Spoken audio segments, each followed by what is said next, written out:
राजस्थान में swine flu की अभी जो स्थिति है, हमारे कल जैसे 424 सैंपल लिए गए और उसमें केवल 7 पॉजिटिव आए हैं। 74 अभी एक्टिव केस हैं, मगर ये सारे केसेस माइल्ड हैं जो घर पे ही मैनेज हो रहे हैं और इसमें किसी में ऐसे हॉस्पिटल एडमिशन के या आईसीयू या ऑक्सीजन की जरूरत पड़े ऐसी स्थिति नहीं है। तो जनरली तो सर्दी के मौसम में ये बीमारी हमारी फैलती है जनवरी से मार्च, और उसके बाद हम लोग जो स्टेट लेवल पे मीटिंग्स वर्क करते रहते हैं, 27 मार्च को की, 6 अप्रैल को की स्टेट लेवल वीसी, वो हम उसमें डायरेक्शंस देते रहते हैं कि कहीं पर भी ऐसे केसेस पाए जाएं तो जो घर घर सर्वे है, टीमें जा रही हैं, सैंपल लेने की व्यवस्था है, वो सारी हमारी चाक चौबंद है, उस पर पूरी नज़र है, मगर कहीं पर भी ऐसी गंभीर स्थिति या घबराने वाली बात नहीं। सबसे ज्यादा केसेस कहाँ हैं सर अभी स्वाइन? जयपुर जिले में। कितने केसेस है सर? जयपुर में अगर हम रिपोर्ट जो कल शाम की रिपोर्ट है वो अगर हम देखते हैं तो जयपुर में 17 एक्टिव केस हैं हमारे अभी, और गंगानगर में 21 केस हैं। तो ये 2-3 जिलों में ही प्रमुखतया है।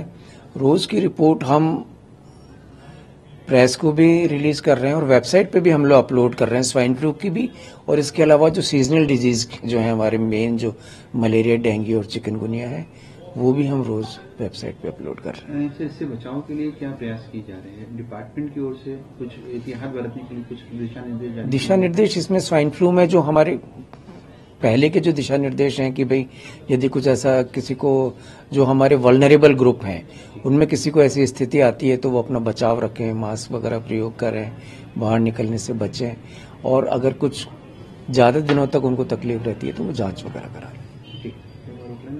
एक बीमारी फैल रही है राजस्थान में, किस प्रकार की बीमारी है और उसको रोकने के लिए क्या प्रयास स्वास्थ्य विभाग की ओर से किए जा रहे हैं? देखिए, जो लेप्टोस्पायरोसिस है वो जो जनरली इनके रोडेंट्स की यूरिन से जो स्प्रेड होता है, तो 10 जिलों में इसका संक्रमण अधिक पाया गया है।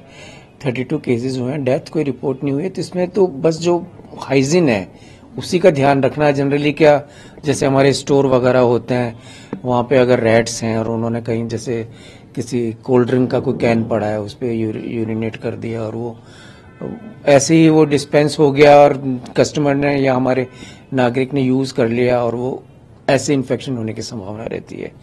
तो साफ सफाई का ध्यान रखें, जो हैंडलर्स हैं इसके वो इसका बचाव का ध्यान रखें।